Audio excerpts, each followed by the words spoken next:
열왕기의 상 파노라마. 주제: 나의 종 다윗과 나의 벤 예루살렘을 위하여 한 지파를 남겨주리라. 열왕기 상하는 본래 한 권의 책으로 통일왕국으로 출발하여 분열왕국이 되었다가 종래는 패망하기까지의 역사를 기록하고 있습니다. 많은 왕들이 왕의 보좌에 앉았다가 이슬방울처럼 쓰러져 가곤 했습니다. 그런데 여기에 초점을 맞추다 보면 잊기 쉬운 일이 있는데, 그것은 영원히 변치 아니하는 하늘 보좌에 자정하신 왕이 계시다는 사실입니다. 이사야 선지자는 우시야 왕의 죽던 해에 주께서 높이 들린 보좌에 앉아 계시는 것을 보았습니다. 지상의 보좌는 자주 바뀌어도 높이 들린 보좌는 영원합니다. 지상의 보좌가 하늘 보좌에 의해 통치함을 받는 시대는 흥황하고 태평하였으나 패역한 시대는 쇠퇴하고 혼란하였음을 보여주는 것이 열왕기의 역사입니다.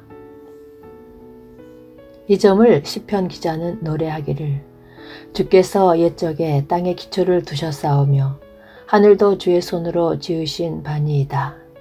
천지는 없어지려니와 주는 영존하시겠고 그것들은 다 옷같이 낡으리니 의복같이 바뀌시면 바뀌려니와 주는 여상하시고 주의 연대는 무궁하리이다 합니다.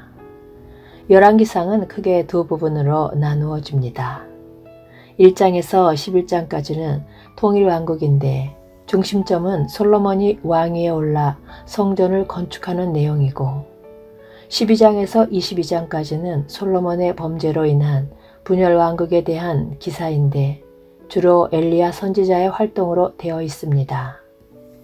열왕기상은 다윗의 임종으로 시작하여 솔로몬이 왕위에 올라 성전을 건축하지만 타락으로 인하여 아들 르호보암 때에 이르러 분열왕국이 되어 남쪽 유다는 르호보암, 아비암, 아사, 여호사밧 왕까지 4대가 이어지는 역사이고, 북쪽 이스라엘은 여로보암 1세로 시작하여 8대인 아하시야 왕까지의 역사입니다. 열왕기는 역사서입니다. 그렇다고 우리는 이스라엘의 역사를 공부하고 있는 것이 아닙니다. 하나님께서 인류를 구원하시기 위한 구원 계획을 어떻게 추진하여 오셨는가 하는 구속의 역사를 배우고 있는 것입니다. 그러므로 역사서에서 놓쳐서는 아니 될 점은 인류의 시조가 타락한 현장에서 선언하신 여자의 후손과 뱀의 후손의 두 줄기입니다. 역사서를 통해서 이 두 줄기가 원수가 되게 하리니 하신 대로 적대적인 관계로 흘러내려오고 있는 것을 볼 수 있어야만 합니다. 사탄은 끈질기게 대적해 오지만 그러나 죄가 더한 곳에 은혜가 더욱 넘쳤나니 한 것이 구속사입니다. 솔로몬은 출발은 좋았으나 그의 만년은 극도로 타락하여 이방의 신들을 섬기는 데까지 이릅니다. 그 원인으로는 이방 여러 나라의 여인들을 처첩으로 삼아 왕은 후비가 700인인데 빈장이 300이니라 왕비들이 왕의 마음을 돌이켰더라 하고 말씀합니다. 이는 뱀이 그 관계로 하와를 미혹한 것 같은 맥락인 것입니다. 이 점에서 한마디 언급해야 할 점은 다윗은 한 가지 사명, 즉 대를 이을 솔로몬에게 현숙한 아내를 짝지어주는 일을 하지 못했다는 것입니다. 아브라함은 늙어 죽기 전에 충복에게 너는 나의 거하는 이 지방 가나안 족속의 딸 중에서 내 아들을 위하여 아내를 취하지 말고 내 고향 내 족속에게로 가서 내 아들 이삭을 위하여 아내를 택하라 하고 분부합니다. 다윗은 이 일을 하지 못했습니다.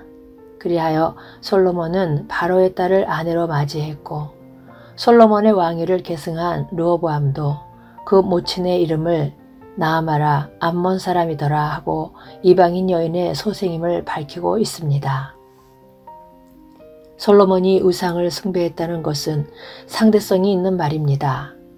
즉 하나님께서 다윗에게 세워주신 메시아 언약을 우상으로 바꿔치게 했다는 배신이었던 것입니다. 이 점이 북왕국이 분열되는 과정에서 나타납니다. 저들은 말하기를 우리가 다윗과 무슨 관계가 있느뇨. 이새의 아들에게서 업이 없도다. 이스라엘아 너희의 장막으로 돌아가라.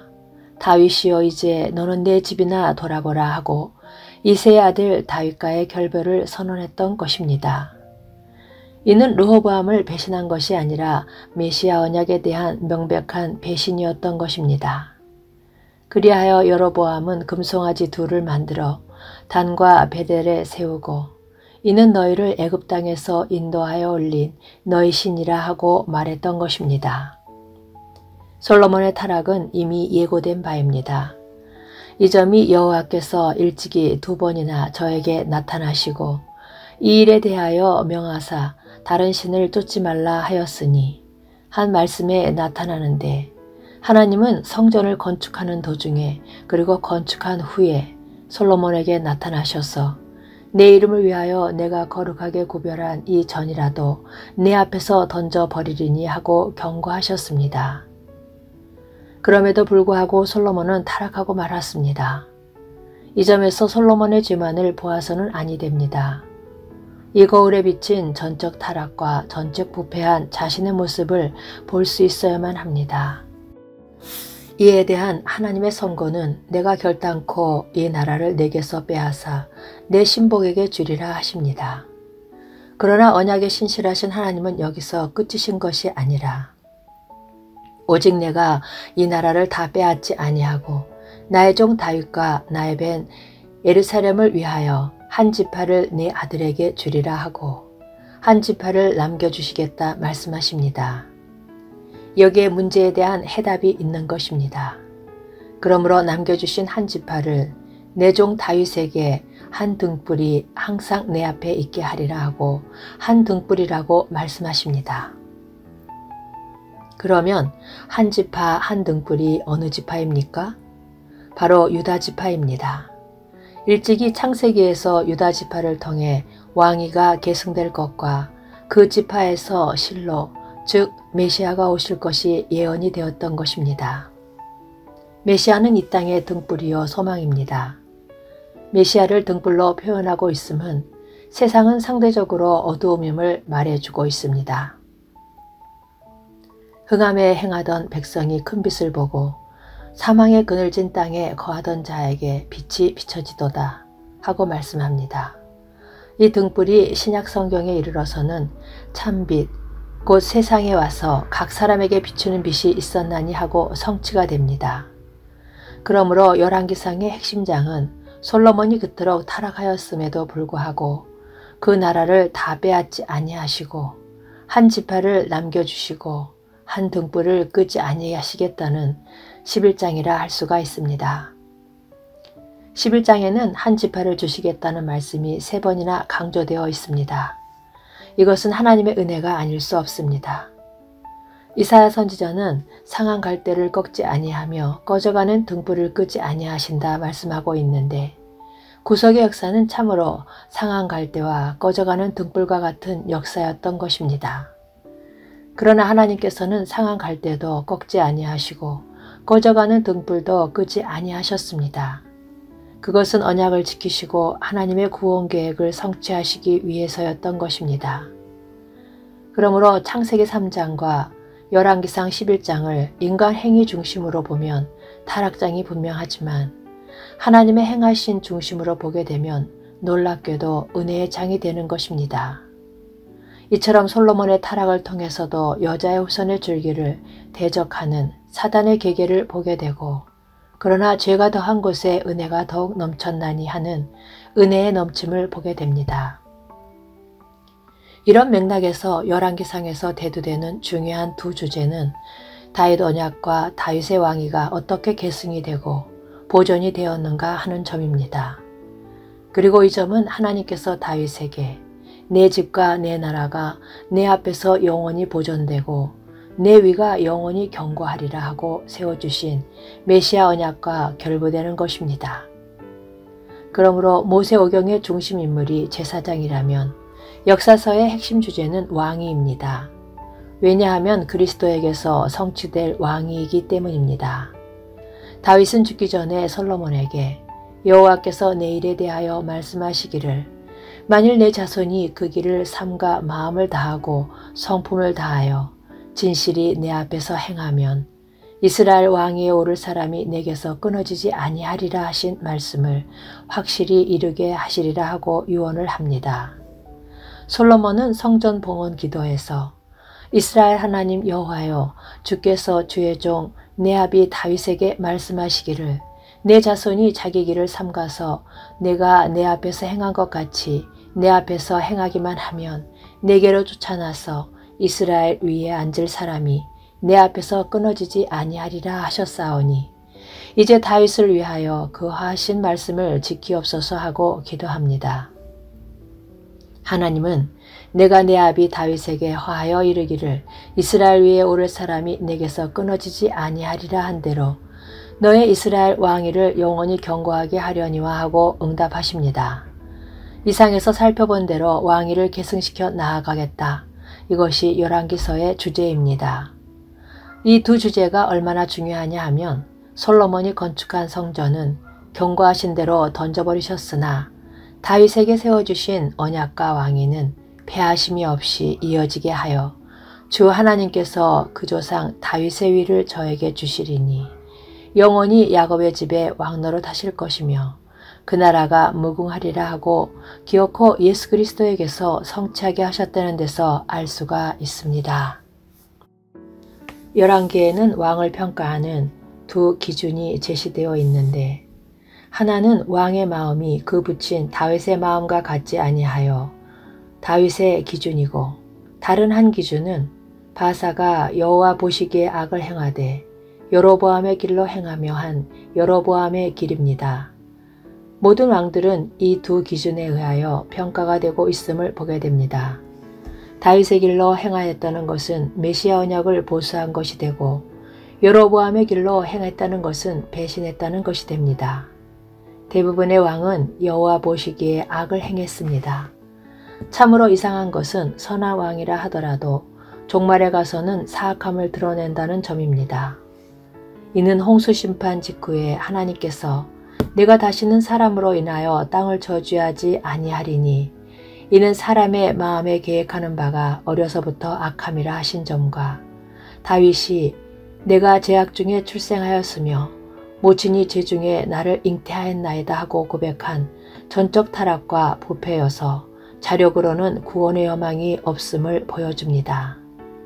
그러므로 우리는 구약의 역사서들을 통해서 역사라는 거울에 비춰진 열왕들의 죄가 아닌 자신의 죄성을 볼 수 있어야만 하고 죄악 세상을 비춰주는 한 등불인 메시아를 만나야만 하는 것입니다. 이것이 우리에게 역사서를 주신 목적이기도 합니다. 열왕기상의 역사는 남쪽 유다는 여호사밧까지이고 북쪽 이스라엘은 아합과 그의 아들 아하시아까지입니다. 이 점에서 한마디 언급해야 할 점은 여호사밧 왕은 참으로 선한 왕이었습니다. 그런데 영적 분별력이 부족했던 것으로 여겨집니다. 왜냐하면 북왕국의 아합 집과 동맥을 맺고 통상을 하고 아합의 딸을 잡으러 맞이하는 통원까지 하여 두 줄기가 하나로 합쳐지게 했던 것입니다. 뒤에 가서 보게 될 것입니다만 이로 인하여 바알 우상이 유다에 침투하게 되어 아들과 손자 왕대에 우상을 숭배하게 되고 급기야는 왕의 씨가 진멸을 당하는 데까지 이르게 됩니다. 그리하여 선견자 예후를 통해서 왕이 악한 자를 돕고 여호와를 미워하는 자를 사랑하는 것이 가하나이까. 그러므로 여호와의 진노하심이 왕에게 임하리니이다 하고 책망을 받기까지 합니다. 이 점 또한 현대교회의 경종이 된다 하겠습니다. 열왕의 시대는 또한 선지자들의 시대이기도 합니다. 엘리야 선지자는 아합에게 내 말이 없으면 수년 동안 우로가 있지 아니하리라 하고 선언합니다. 이 말에는 상징성이 있는데 우로, 즉 은혜는 말씀과 함께 임하기 때문입니다. 하나님은 엘리야에게 그린 시냇가에 숨으라 하십니다. 엘리야는 하나님의 말씀의 대언자입니다. 그러므로 엘리야가 숨었다는 것은 말씀이 숨은 것이 됩니다. 말씀이 숨은 시대가 암흑시대입니다. 사무엘이 엘리야 앞에서 여호와를 섬길 때에는 여호와의 말씀이 희귀하여 이상이 흔히 보이지 않았더라 하고 말씀하는데 이는 사사말기의 암흑시대를 상징적으로 표현하고 있는 것입니다. 엘리야 선지자 하면 3년 가문과 갈멜산의 대결과 불의 응답 등을 연상케 합니다. 그러나 이런 것들에 초점을 맞춰서는 아니 됩니다. 갈멜산의 대결에서 엘리야는 아브라함과 이삭과 이스라엘의 하나님 여호와여 주께서 이스라엘 중에서 하나님이 되신가 이 백성으로 주 여호와는 하나님이신 것과 주는 저희의 마음으로 돌이키게 하시는 것을 알게 하옵소서 하고 기도합니다. 엘리야는 두 가지 요점을 붙잡고 기도를 하고 있는데 첫째는 아브라함과 이삭과 야곱에게 세워주신 메시아 언약이고 둘째는 저희의 마음으로 돌이키게 하시는 것이라는 말씀입니다. 엘리야는 절체절명의 상황에서 아브라함과 이삭과 야곱에게 세워주신 메시아 언약을 붙잡고 기도를 드리고 있습니다. 또한 선지자 엘리야의 사명이 무엇일까? 다윗 언약을 배신하고 떨어져 나가 바알과 아세라 목상을 섬기고 있는 패역한 북왕국 이스라엘의 마음을 돌이키기 위하여 파송한 사신입니다. 이에 여호와의 불이 내려서 번제물과 나무와 돌과 흙을 태우고 또 도랑에 물을 핥은지라 합니다. 무엇에 대한 응답일까? 아브라함과 이삭, 야곱에게 세워주신 언약의 하나님이시라는 것과 언약 안으로 돌아오기를 기다리시는 하나님이시라는 응답입니다. 그러나 저들은 끝내 돌아오지 않았다가 멸망을 당하였던 것입니다. 이 점이 열왕기상이 현대교회에 주시는 경고라 하겠습니다. 아멘.